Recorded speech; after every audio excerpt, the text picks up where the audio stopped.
The history of the non-Christian philosophers up until the 18th century went like this. Here is a circle which stands for what the unified and true knowledge of the universe is. Then the next man would say no and cross out the circle. But he then would say, here is the circle. And the next man would say no and cross out that circle. Then he would make his circle. And the next man would cross it out and make his circle. This continued through the centuries. They never found the circle, but they optimistically believed someone would, beginning only from man himself and on the basis of man's reasoning alone.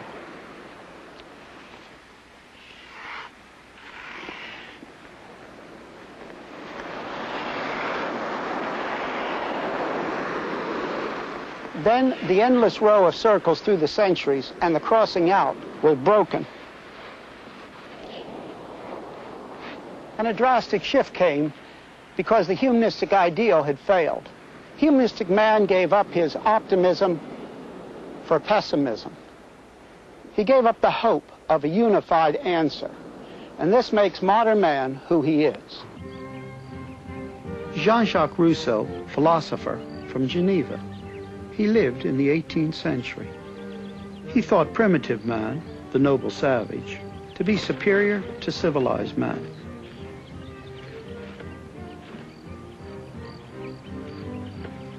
He felt that the Enlightenment, with its emphasis on reason, the arts and the sciences, caused man to lose more than he gained.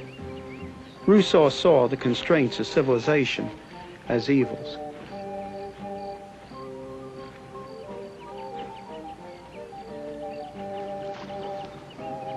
L'homme est né libre, et cependant, partout il est dans les fers. Man was born free, but everywhere he is in chains. He demanded not just freedom from God or the Bible, but freedom from any kind of restraint. Freedom from culture, freedom from authority, absolute freedom for the individual, with the individual at the center of the universe. When applied to the individual, his concept led to the bohemian ideal, where the hero was the man who fought all standards and all values and all restraints of society. When Rousseau applied his concept of autonomous freedom to society, his concept would not function. Whosoever refuses to obey the general will shall be compelled to do so by the whole body. Rousseau wrote this in 1762. This means nothing less than that he will be forced to be free. In other words, tyranny. A tyranny that carried his position to its logical conclusion in the reign of terror of the French Revolution. Robespierre, the king of the terror, genuinely saw himself putting Rousseau's ideas into practice.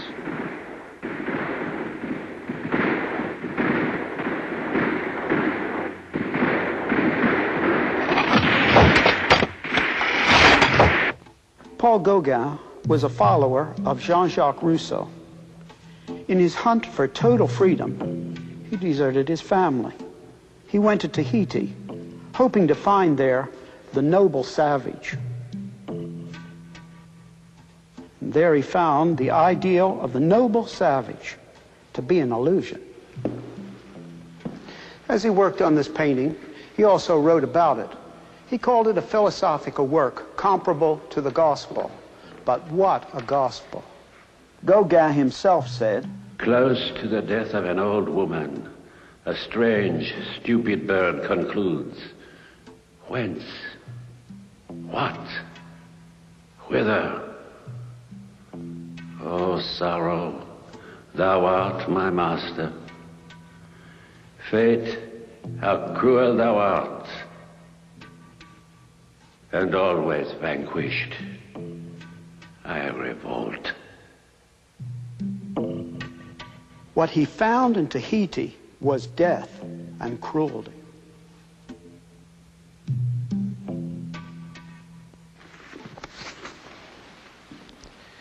The man is good by nature, as Rousseau claimed, is no more true a primitive man than a civilized man.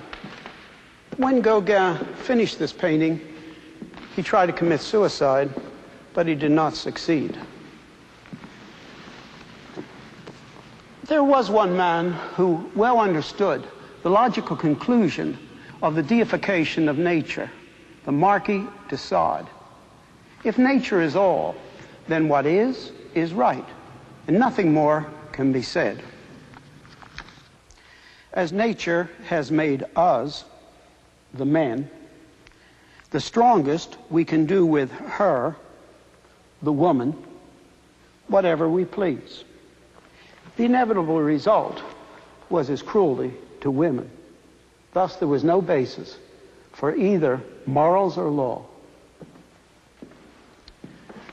Let me dwell for a moment on the Dutch Reformation painters who so rejoicingly painted the simple things of life.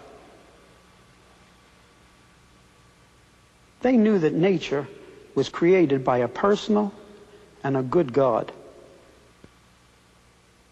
But they also knew, because of the fall, man's revolt against God, that nature as it is now is abnormal.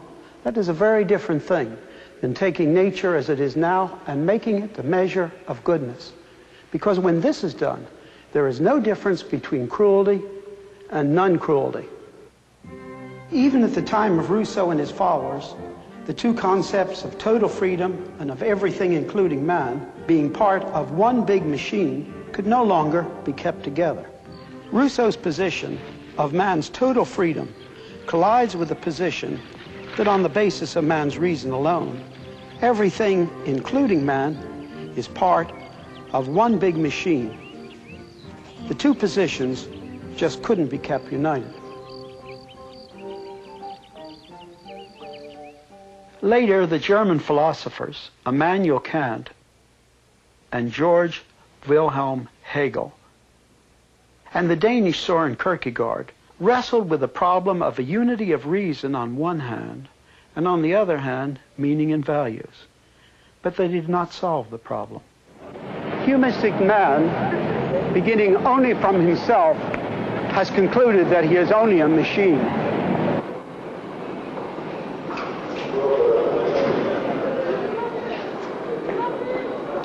Humanistic man has no place for a personal God, but there is also no place for man's significance as man, no place for love, no place for freedom.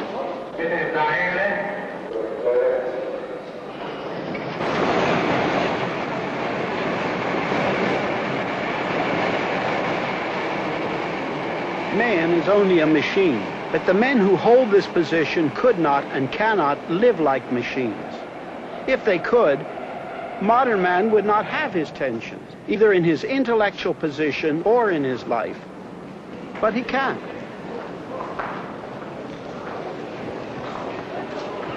And so they must leap away from reason to try to find something which gives meaning to their lives, to life itself, even though to do so, they deny their reason. Once this is done, any type of thing could be put there, because in the area of non-reason, reason gives no basis for a choice. This is the hallmark of modern man. How did it happen? It happened because proud, humanistic man, though he was finite, insisted in beginning only from himself and from what he could learn without other knowledge. He did not succeed. Perhaps the best known of the existential philosophers was Jean-Paul Sartre.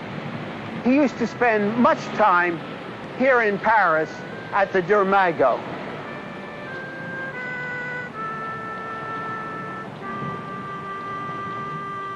His position is that in the area of reason, everything is absurd, but that one can authenticate himself, that is, give validity to his existence by an act of the will.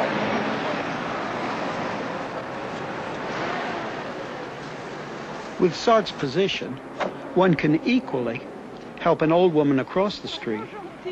Merci, monsieur. Oh, ben, vous savez de nos jours, hein? Merci, monsieur. Merci beaucoup. Or run her down. Reason was not involved, and there was nothing to show the direction that this authentication by an act of the will should take. But Sartre himself could not live consistently with his own position. Adressé au président du tribunal international sur les crimes de guerre par le président Ho Chi Minh. At a certain point, he signed the Algerian Manifesto, which declared that the Algerian war was a dirty war. This action meant man could use his reason to decide some things were right and some things were wrong, and so he destroyed his own system. Au moment où les impérialistes américains intensifient à outrance l'escalade. Karl Jaspers, a German existentialist, tended to have the greatest impact on the thought and life form which followed existential thought. According to him, we may have some huge experience, which gives us the hope that perhaps there is a meaning to life, even though our reason tells us that life is absurd. He calls this a final experience. Martin Heidegger was another existential philosopher who said that the answer was in the area of non-reason. The German philosopher said there is something he called angst, a general feeling of anxiety one feels in the universe. This feeling, this mood of anxiety, revealed existence, and this imposes on us a call for decision. Out of this mood comes meaning to life and to choice, even against one's reason. Meaning which rests on nothing more than this vague feeling of anxiety, so nebulous it doesn't even have a specific object. As Martin Heidegger grew older, this view became too weak for him, so he changed his position. Existentialism as a form of philosophy has all but disappeared, but more and more people are thinking this way, even if they do not know the name existentialism. To them, reason leads to pessimism, and so they try to find an answer in something totally separated from reason. Aldous Huxley, the English philosopher and writer, proposed drugs as a solution. According to him, we should give drugs to healthy people. By means of the drug experience, they could then find truth inside their own heads anytime they wished. What was left for Huxley and his followers was truth inside man's own head. To them, objective truth was gone. The drug culture and the mentality that went with it had its own vehicle which crossed the frontiers of the world, which were otherwise almost impassable by other means of communication. This record became the rallying cry of many of the young people throughout the whole world. It expressed the essence of their lives, their thoughts, and their feelings. Later came psychedelic rock, an attempt to find this experience without drugs.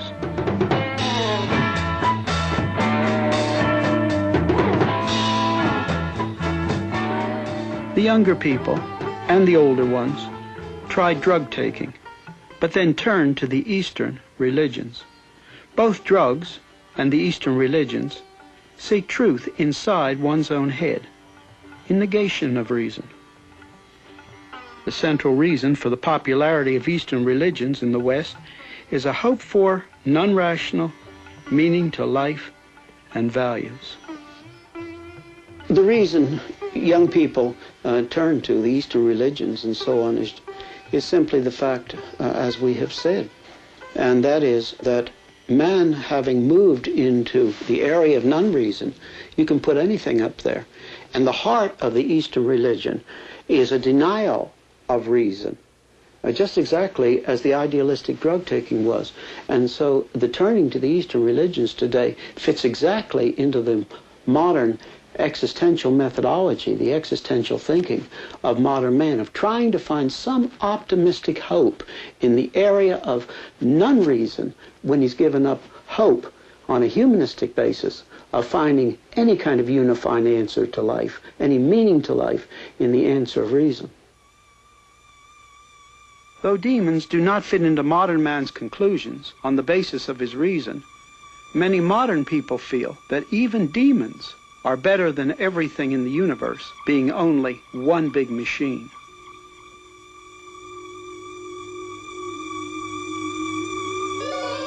People put the occult in the area of non-reason, in the hope of some kind of meaning, even if it is a horrendous kind of meaning.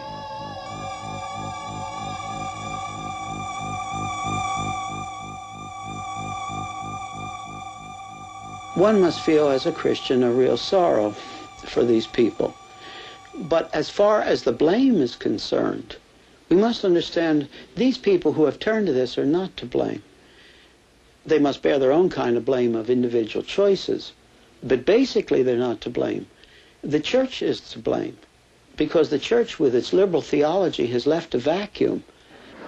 Man, beginning from himself alone, was now expressed and taught in theology and in theological language. In the Renaissance, men had attempted to mix Aristotle and Plato with Christianity. This new theology was an attempt to combine the rationalism of the Enlightenment with Christianity.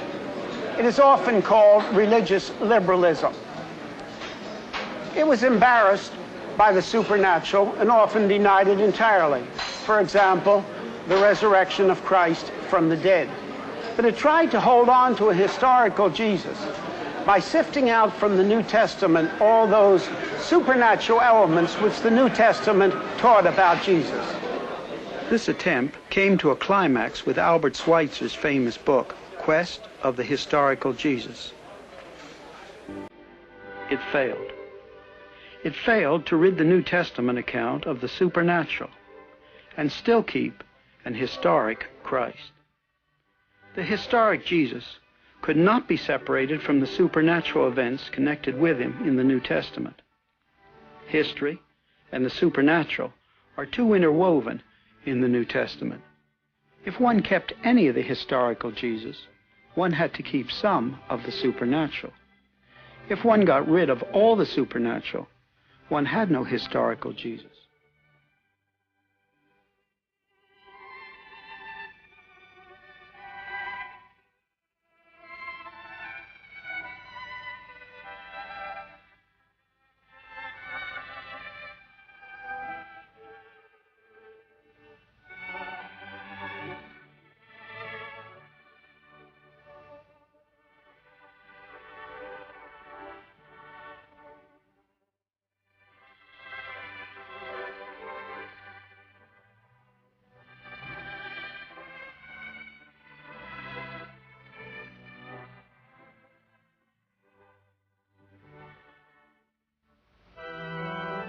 We should remember Schweitzer's humanitarianism in Africa, his genius as an organist, and his expertise concerning Bach.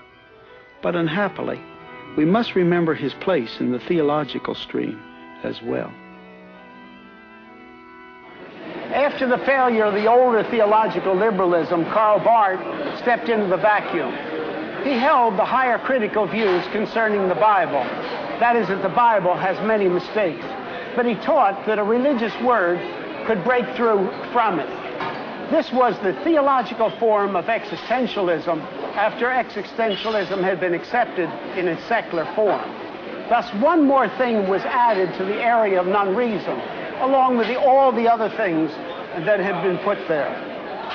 In another way, we must have admiration for the Swiss Karl Barth, because while he was teaching in Germany, he spoke out clearly against Nazism in his Barmen Declaration of 1934.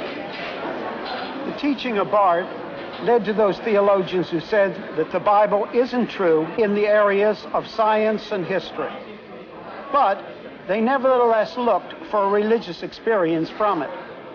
And for many adherents of this theology, The Bible does not give absolutes in regard to what is right or wrong either. Before you even come to the Bible and begin to read it, one must realize there are two ways to read the Bible. One is just one more religious thing among thousands of other religious things, which really are nothing more than another form of trip, not very, very different actually from a drug trip. The other way is to understand that the Bible is truth.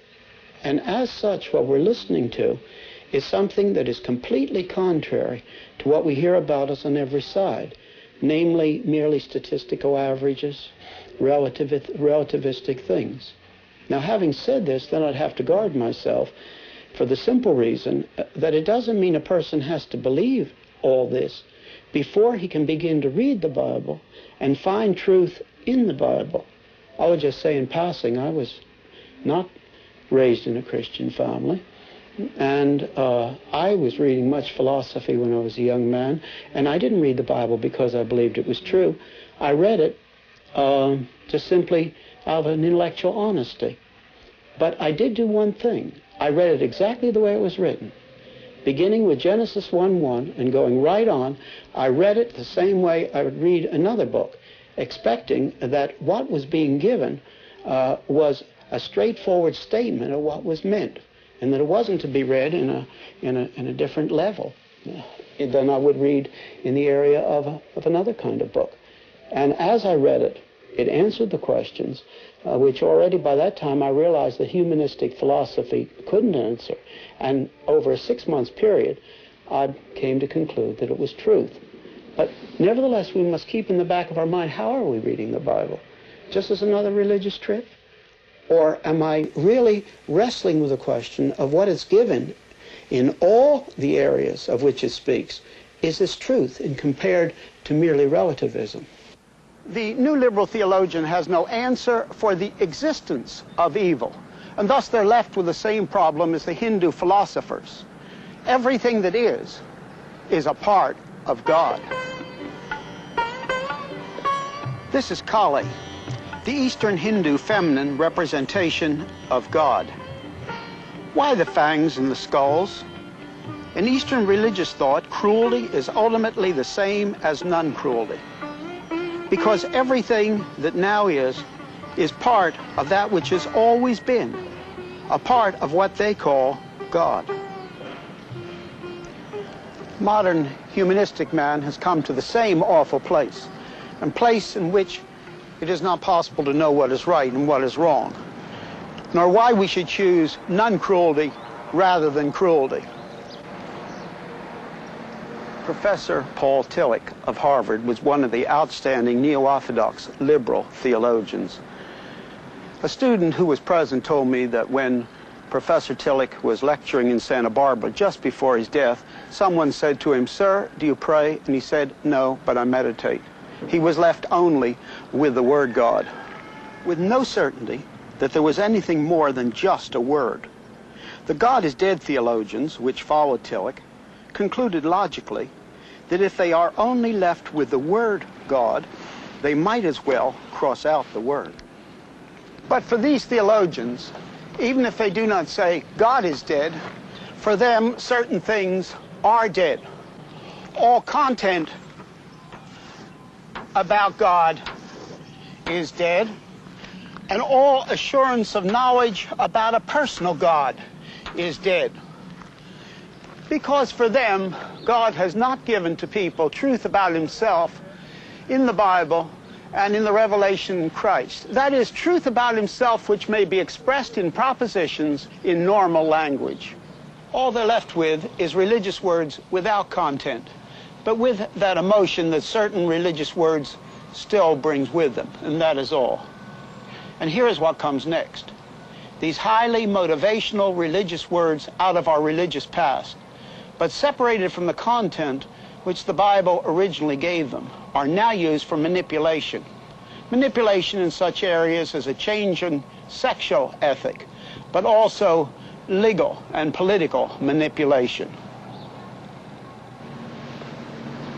If God is dead, if content about God is dead, If the knowledge of a personal God who has not been silent but has given us truth is dead, then everything for which God gives an answer and meaning is dead as well.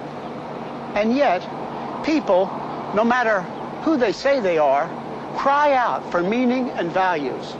And this place of tension is where modern man has come upon his humanist base. And this is where he is. When we think of Christ, of course we think of his substitutionary death upon the cross. When he who claimed to be God died in a substitutionary way. And as such, his death had infinite value. And as we accept that gift, raising the empty hands of faith and accepting it with no humanistic elements, we have that which is real life, and that is in being in relationship to the infinite personal God who is there, and in being in a personal relationship to him. But Christ brings life in another way that often is not as clearly thought about, perhaps, and that is that he connects himself with what the Bible teaches in his teaching. And as such, he is a prophet as well as a savior. And it's upon the basis of what he taught and the Bible teaches, because he himself wraps these together, that we have life instead of death, in the sense of having some knowledge that is more than man can have from himself, beginning from himself alone. Both of these elements are the place where Christ gives us life.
He felt that the Enlightenment, with its emphasis on reason, the arts and the sciences, caused man to lose more than he gained. Rousseau saw the constraints of civilization as evils.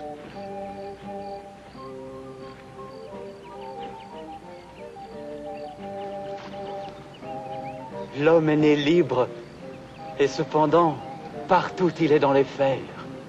Man was born free, but everywhere he is in chains. He demanded not just freedom from God or the Bible, but freedom from any kind of restraint. Freedom from culture, freedom from authority, absolute freedom for the individual, with the individual at the center of the universe. When applied to the individual, his concept led to the bohemian ideal, where the hero was the man who fought all standards and all values. And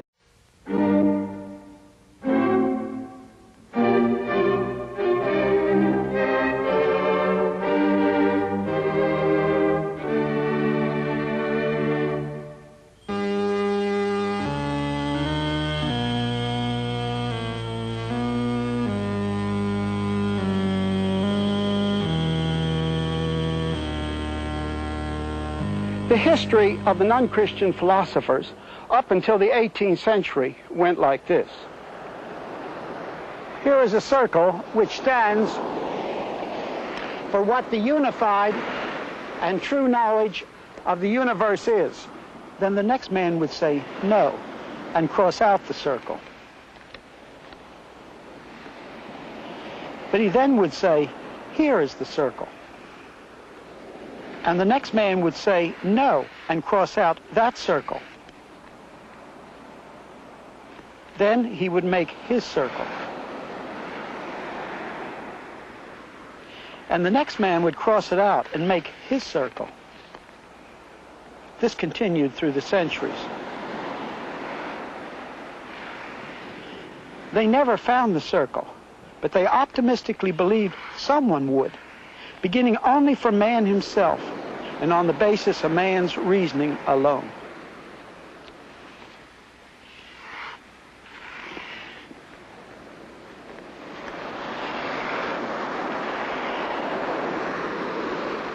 Then the endless row of circles through the centuries and the crossing out was broken. And a drastic shift came because the humanistic ideal had failed. Humanistic man gave up his optimism for pessimism. He gave up the hope of a unified answer. And this makes modern man who he is. Jean-Jacques Rousseau, philosopher from Geneva. He lived in the 18th century. He thought primitive man, the noble savage, to be superior to civilized man. All restraints of society. When Rousseau applied his concept of autonomous freedom to society, his concept would not function. Whosoever refuses to obey the general will shall be compelled to do so by the whole body. Rousseau wrote this in 1762. This means nothing less than that he will be forced to be free. In other words, tyranny. A tyranny that carried his position to its logical conclusion in the reign of terror of the French Revolution. Robespierre, the king of the terror, genuinely saw himself putting Rousseau's ideas into practice.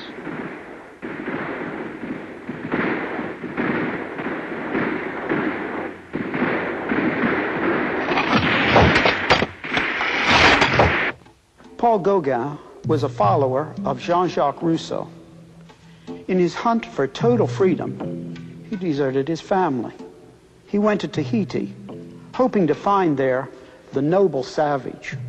And there he found the ideal of the noble savage to be an illusion. As he worked on this painting, he also wrote about it. He called it a philosophical work comparable to the gospel. But what a gospel. Gauguin himself said, "Close to the death of an old woman, a strange, stupid bird concludes. Whence? What? Whither? O sorrow, thou art my master. Fate, how cruel thou art, and always vanquished. I revolt." What he found in Tahiti was death and cruelty.